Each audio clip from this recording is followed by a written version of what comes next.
Hello my dear friends, welcome back to my YouTube channel Namrata academy.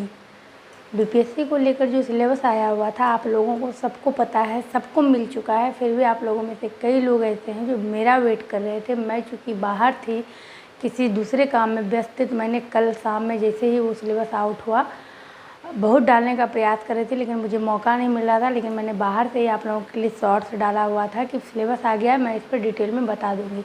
अब तक में आप लोगों ने समझ लिया है कि सिलेबस क्या है, क्या पढ़ना है, क्या नहीं पढ़ना है। मैं आपको सिलेबस नहीं दिखा रही हूँ क्योंकि वो सब कुछ आप लोगों के पास है, लेकिन मैं बोर्ड पर जो आप लोगों को बताऊँगी, आप लोगों का वो कॉन्सेप्ट इस तरह से क्लियर हो जाएगा। और बहुत दुखद है ये सिलेबस, मैं आपको बता दूँ। मैंने कभी भी इस बीपीएससी के एग्ज़ाम का विरोध नहीं किया। मैंने कहा ये बिल्कुल सही है, इस तरह से एग्ज़ाम होना चाहिए। जिस तरह अभ्यर्थी शिक्षक बनने के लिए जा रहे हैं, मेरिट नॉन मेरिट मुद्दे को लेकर सड़कों पर छोटी छोटी बातों को लेकर कोर्ट में पहुंच जाना, केस करना, आज ये मुद्दा इतना ज्वलंत हो गया है और ये इतना बड़ा हो गया है कि इस मुद्दे के लिए आंदोलन बनता था और इस मुद्दे के लिए कोर्ट में जाना बनता था। लेकिन तब तक तो अभ्यर्थियों में इतनी आपस में ही डिस्प्यूट सारे हो गए थे कि बातें पीछे छूट गई। सरकार ये सब कुछ शुरू से ही समझ रही थी कि आपस में ये लोग इतना लड़ चुका है कि ये इसकी नहीं सुनेगा, वो उसकी नहीं सुनेगा। इसके सामने में जो भी प्रोस्पेक्टस फेंको, जो भी अधिसूचना जारी करो, ये लोग मानते जाएगा। सब नौकरी का नीडी है।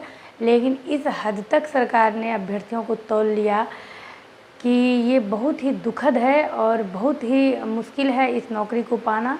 मैं कभी भी नकारात्मक नहीं बोलती हूँ, लेकिन अच्छे तैयारी करने वाले की हालत गंभीर हो जाएगी, क्योंकि पढ़ना सारा सब्जेक्ट है। समय ये ज़्यादा देंगे नहीं, एक हफ्ते के अंदर आपको फॉर्म फिलअप का भी डेट आ जाएगा और सारा चीज़ इन्होंने दे दिया है पढ़ने के लिए। और एक अलग तरीके से ये बिल्कुल बीपीएससी के थ्रू टीचर का एग्ज़ाम न लेकर के ये बीपीएससी का ही एग्ज़ाम ले रहे हैं, ऐसा समझ लीजिए। कट ऑफ तो अब इनका हाई जाना ही जाना है। मैं सब कुछ आपको बता देती हूँ। अब नौकरी पाना बहुत ही मुश्किल है, थोड़ा सा हम लोग समझेंगे। अभी जो भी आपका सिलेबस आया है यहाँ पर हम इसको समझते हैं। ये है आपका सिलेबस, मैं सबकी बात कर लूँगी। इसको मैं यहाँ पे इस तरह से दो भागों में लूँगी। ये आप इसको यहाँ पर आप समझ लीजिए पार्ट 1, ये है आपका पार्ट 1 और यहाँ पर आपका आएगा पार्ट 2। समझ लीजिएगा, चूँकि आप लोगों ने सब कुछ पढ़ लिया है, फिर भी मैं अपने स्तर से आपको एक बार बता देती हूँ। पार्ट 1 में आपको 100 नंबर के एग्ज़ाम्स होंगे जो कि आपका लैंग्वेज होगा। इसमें आपका 25 नंबर जो होंगे वो इंग्लिश के लिए होंगे और 75 नंबर आपके हिंदी के लिए होंगे।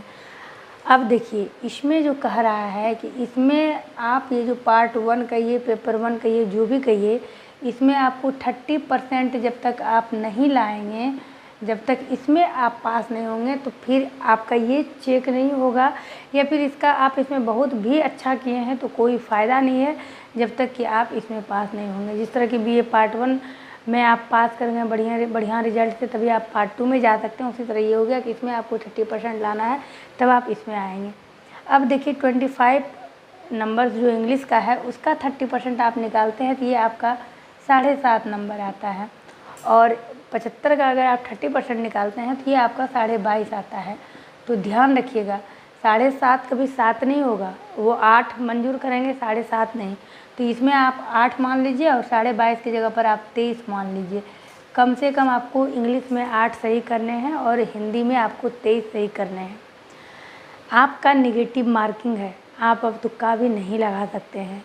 और देखिए, यहाँ पर ये क्लियर नहीं है कि आपको ग्रामेटिकल पूछा जाएगा, इसमें जो होगा ये किस तरह से होगा, पैसेज होगा, क्या होगा, यहाँ पर ये क्लियर नहीं है। लेकिन ये आपका जनरल इंग्लिश है जो कि सभी के लिए है, प्राथमिक के लिए, माध्यमिक के लिए, उच्च माध्यमिक के लिए। ये 100 नंबर को आप सब में जो आपका समय दिया हुआ है, ड्यूरेशन 2 घंटा है, ये जब आप 100 नंबर पार करके यहाँ जब आप पार्ट 2 में आते हैं तो पहले हम लोग बात करेंगे 1 to 5 का। 1 to 5 के लिए इन्होंने 1 to 5 भी इस क्राइटेरिया को पार करेगा, फिर यहाँ पहुँचेगा और फिर 1 to 5 वाले को यहाँ पर मिलेगा 150 नंबर के प्रश्न। 150 प्रश्न, सभी प्रश्न 1 नंबर के, 2 घंटे। लेकिन यहाँ पर आपका होगा नेगेटिव मार्किंग। प्राइमरी वाले से जो पूछा जाएगा वो आपका रहेगा, देखिएगा, जनरल आपका हो गया, जनरल स्टडी हो गया, सामाजिक अध्ययन, ये सामान्य अध्ययन हो गया, फिर आपका जनरल नॉलेज हो गया, आपको पता है जनरल नॉलेज और जनरल स्टडी में फ़र्क है। जनरल नॉलेज जो है यानी जीके जो है उसमें कुछ बनी बनाई बातें होती है, कुछ नए तथ्य होते हैं। यानी कि ये समझिए कि एक इमारत खड़ी है, उसका आपको अध्ययन करके बताना है कि उसमें कितनी खिड़कियां हैं, कितने डोर हैं। तो ये हुआ आपका जनरल नॉलेज। और जीएस जो हुआ, जनरल स्टडी जो हुआ, जनरल स्टडी आपको किसी एक टॉपिक पर बिल्कुल गहन अध्ययन करना है। नित्य जो अपडेट होते जा रहे हैं, नित्य नए अपडेट होते हैं, उसके साथ यहाँ पर आपको तैयार रहना है। और जनरल स्टडी और जीके को उन्होंने नाम दिया है सामान्य जागरूकता, यानी कि अवेयर रहना, अवेयरनेस, जनरल अवेयरनेस। तो ये जनरल अवेयरनेस भी आप जीए इसको कह सकते हैं, जनरल अवेयरनेस। 150 में आपको ये पूछा जाएगा। फिर आपका मैथ पूछा जाएगा। मैथ आपका लेवल जो भी होगा वो नीचे में उन्होंने बता दिया है, आपका मैथ है। इसमें आपका रीजनिंग भी उन्होंने पूछा है, रीजनिंग भी है आपका। और इसके साथ आपका सामान्य विज्ञान, सामान्य विज्ञान जो है आपका, यानी कि जनरल साइंस जो है आपका, इसके अंतर्गत आपको पता है कि ये तीनों सब्जेक्ट आपके आते हैं। फिजिक्स आते हैं, केमिस्ट्री आते हैं और बायोलॉजी आते हैं। ये जनरल साइंस भी उन्होंने डाला है और उन्होंने जनरल स्टडी भी डाला है। यानी कि मैं अगर इधर आ जाती हूँ, जनरल उल्टा अभी तक मैं लिख रही थी, जनरल स्टडीज डाला हुआ है, सॉरी जनरल ये सोशल स्टडीज़ डाला हुआ है उन्होंने, सोशल स्टडी। अब देखिए सोशल स्टडी में आपको सारा चीज़ पढ़ना है। क्या पढ़ना है आपको? हिस्ट्री भी देखना है, पॉलिटिकल भी देखना है, ज्योग्राफी को उन्होंने एकदम बिल्कुल खुलेआम ज्योग्राफी और पर्यावरण उन्होंने डाला है। तो अब आप यहाँ पर देखिए कि आपका सब्जेक्ट फिर बचा क्या। उन्होंने सारा सब्जेक्ट 150 नंबर के अंदर दे दिया है। मैथ भी दे दिया है आपका, छोड़ा है सिर्फ तो एक कंप्यूटर छोड़ा है।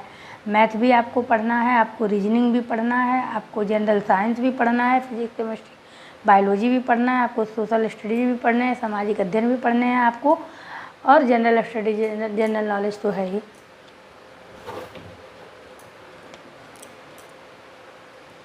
और एक चीज़ एक्स्ट्रा टॉपिक सारे मतलब प्राथमिक आप कह लीजिए, माध्यमिक कह लीजिए, उच्च माध्यमिक कह लीजिए, सब में भारतीय राष्ट्रीय आंदोलन सब में उन्होंने इस टॉपिक को दिया है।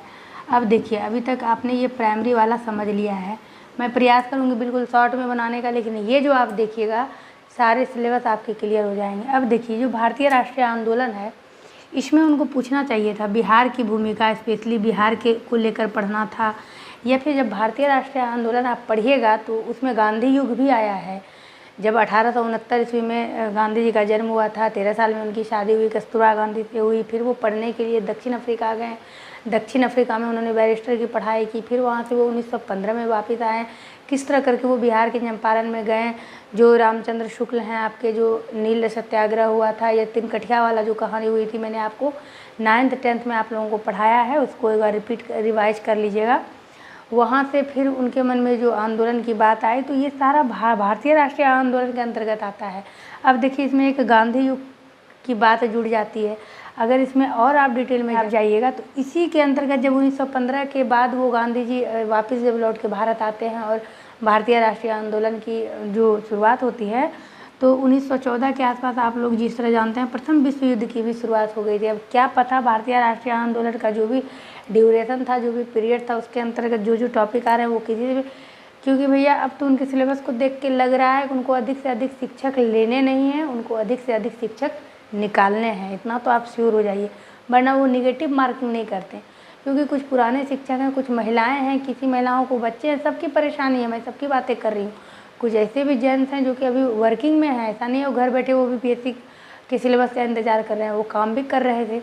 तो कम से कम उस तैयारी के साथ, नौकरी के साथ, घर को देखते हुए जो महिलाएं, जो पुरुष पढ़ाई करते, वो तुक्का भी मारते कम से कम, चलो वो भी सही था। आपको नेगेटिव मार्किंग नहीं लगाना चाहिए था। बाकी तो आपने सब जो दिया दे दिया। अब तो लोग जो जानेंगे वो भी टिक करने में वो डरेंगे कि क्या सही होगा क्या गलत होगा। ये जो भारतीय राष्ट्रीय आंदोलन है वो उन्होंने सब में जुड़ा हुआ है। ये आपने प्राइमरी का समझ लिया। अब जब आप आते हैं 6 to 8 की तो बात करने अपने आप को बेइज्जती करनी होगी। 9th 10th में जब आप आते हैं तो 9th 10th में भी उन्होंने क्या किया है, 150 को 2 भागों में उन्होंने बांटा है। 100 नंबर आपके सब्जेक्ट स्पेशल कर दिया है और 50 नंबर आपका 50 नंबर में आपका देखिए 100 नंबर जो आपका सब्जेक्ट स्पेशल है, यानी जिसका जो सब्जेक्ट है, जो कंप्यूटर साइंस है, जो सामाजिक अध्ययन है, जो विज्ञान है, गणित है, यानी सब्जेक्ट आपके सब्जेक्ट वाइज पूछा जाएगा। जैसे कि सामाजिक अध्ययन आप 9th 10th का ले लीजिए, 9th 10th और 11th का आपको पढ़ना होगा, जो कि उन्होंने पहले ही कहा था। और क्या, तो आपको सामाजिक अध्ययन में सिर्फ हिस्ट्री और ज्योग्राफी नहीं हो सकता है कि आपको इकोनॉमिक्स या ये भी पढ़ना पड़े, पॉलिटिकल, या चारों सब्जेक्ट देखना पड़े। ये सब इन्होंने अभी भी क्लियर नहीं किया है कि आपके 2 ही स्पेशल सब्जेक्ट जिससे आपने बीएड किया है या फिर जिससे आपने सीटेट एस्टेट किया है, ये भी क्लियर नहीं हुआ है। लेकिन ये क्लियर है जिनका सामाजिक अध्ययन है 100 नंबर उससे होगा, जिसका अलग अलग सब्जेक्ट है 100 नंबर के क्वेश्चन उससे पूछे जाएंगे। और 50 नंबर में यहाँ पे क्या किया है, फिर से वही है, आपका जीए है, फिर से आपका जीके है, फिर से आपका जीएस भी आप कह लीजिए, लेकिन इसमें जो है आपका रीजनिंग नहीं है। लेकिन फिर से आपका जो सामान्य विज्ञान है, आपका जनरल साइंस है, सामान्य विज्ञान यानी फिजिक्स केमिस्ट्री मैथ इसमें भी है आपका। आप बताइए कि अभ्यर्थी फिजिक्स केमिस्ट्री बायो है, और फिर आपका सोशल स्टडी तो ऊपर में आ ही गया। तो ये जो है आपका मैंने ये निकाल कर रखा हुआ है। इसमें भी आपका जो सब्जेक्ट है वो तो आप सेलेक्ट कर लेंगे, लेकिन इसमें भी वही है कि प्राथमिक गणित, हाँ इसमें भी इस 50 नंबर के अंदर आपका मैथ भी दिया है, प्राथमिक गणित, यानी आप मैथ का भी जवाब दीजिए, सामान्य जागरूकता, जनरल अवेयरनेस का, सामान्य विज्ञान दीजिए, भारतीय राष्ट्रीय आंदोलन और भूगोल ज्योग्राफी भी शामिल है, यानी सारे चीज़ को उन्होंने इसमें शामिल कर दिया है। प्राथमिक विद्यालय के जो शिक्षक हो गए उसमें एक चीज़ उन्होंने रीजनिंग डाला है। अब देखिए अभी तक भी ये क्लियर नहीं है कि जो 9th 10th वाले हैं वो प्राइमरी का भर सकते हैं नहीं, उनका फिर कोई अधिसूचना आ जाए इस मंगलवार को, देखिए क्या होता है। लेकिन जो भी है अब दुखद है, अब ये अभ्यर्थियों की नियुक्ति नहीं है, अब ये टीचर बनाने की कोई टीचर बनाने का कोई रास्ता नहीं दिख रहा है, सारे रास्ते बंद होते हुए नज़र आ रहे हैं। उसके बाद फिर जब आप उच्च माध्यमिक में जाते हैं तो उच्च माध्यमिक में भी सेम ही है, 100 आपके सब्जेक्ट से होगा, बाकी यही है आपका मैथ है, सामान्य जागरूकता, सामान्य विज्ञान, भारतीय राष्ट्रीय आंदोलन एवं भूगोल, ये सारा चीज़ आपका आप उच्च माध्यमिक में यानी कि 11th 12th में भी आप जाएंगे तो सेम चीज़ आपका यही है। अब तक में आपने सिलेबस तो समझ लिया, सामान्य जागरूकता, सामान्य विज्ञान। अब देखिए अभी तक जो भी मैंने अभी 5-6 दिन से वीडियोज़ नहीं आ रहे थे मेरे, पीपीटी वगैरह जो भी तैयार किया था उसमें 80% पीपीटी तो आपके काम में आएंगे, लेकिन फिर भी मैं ये नहीं कर सकती हूँ काम में आएंगे कि मैंने बिहार स्पेशल आप लोगों के लिए कंटेंट तैयार करवाया था कि बिहार से रिलेटेड पूछिए, लेकिन बिहार की कहीं चर्चा आपने देखा? अगर जीए है या जीएस है कुछ भी है तो आपने कहा था, आपको कहना चाहिए था स्पेशल कंटेंट फॉर बिहार के लिए होना चाहिए, या बिहार के लिए आप तैयारी करिए, ऐसा उन्होंने कुछ भी नहीं कहा है। अगर जीए जीएस भी कहा है तब पूरे भारत का अगर अभ्यर्थी पढ़ने में लग जाए तो हर राज्य में, हर क्षेत्र में कहीं ना कहीं कुछ ना कुछ रोज़ नया होता है। तो ये काफ़ी दुखद है ये आपका सिलेबस, अब काफ़ी कन्फ्यूजन है आप क्या पढ़ेंगे क्या नहीं। वीडियोज़ अब मेरे फिर से लगातार आएंगे, बस 4-5 दिन डिस्टर्ब थी और आप लोगों के पीपीटी में लगी हुई थी। उम्मीद करती हूँ आप लोगों ने इसमें बहुत कुछ समझा है। मिलती हूँ मैं आपसे अपने अगले क्लास में, बने रहिएगा इस चैनल पे, जो भी नए हैं सब्सक्राइब करिएगा, वीडियो लाइक करिएगा इस तरह के कंटेंट को पाने के लिए। और अब मैं इस पर जो भी ये टॉपिक है इस पर एक एक चीज़ लेकर के आपके लिए आऊँगी, एक दिन लेट सही लेकिन आएगा, एकदम बढ़िया कंटेंट आएगा, आपके काम का आएगा। लेकिन जो भी हो ये सिलेबस है दुखद। अभी देखिए जो अभी ये भी क्लियर नहीं हुआ है, जो प्राइमरी वाले हैं क्या वो 9th 10th भर सकते हैं, या जो 9th 10th भरने वाले हैं क्या वो प्राइमरी लेवल का भर सकते हैं। नहीं तो कम से कम लोग रीजनिंग भी पढ़ लेता, कुछ और भी पढ़ लेता। हाँ, और ये ध्यान रखिएगा ये जो सिलेबस है आपके प्रधानाध्यापक के सिलेबस से मिलता जुलता है। तो प्रधानाध्यापक के सिलेबस में जिस तरह की रीजनिंग पूछी गई थी वो 5 से 10 रीजनिंग में बोर्ड पे आपको समझाने का प्रयास करूँगी किस तरह के रीजनिंग थे। तो ज़रूर उस क्लास को देखिएगा, आपके और भी कॉन्सेप्ट क्लियर होंगे, रीजनिंग समझ में आएगा। फिर कमेंट करिएगा, मैं कुछ रीजनिंग आप लोगों को करा दूँगी। बाकी आगे और भी फॉर्म फिलअप का डेट वगैरह आने दीजिए, अपडेट मिलते रहेगा, क्लास भी आएगा। मिलती हूँ मैं आपसे अपने अगली वीडियो में।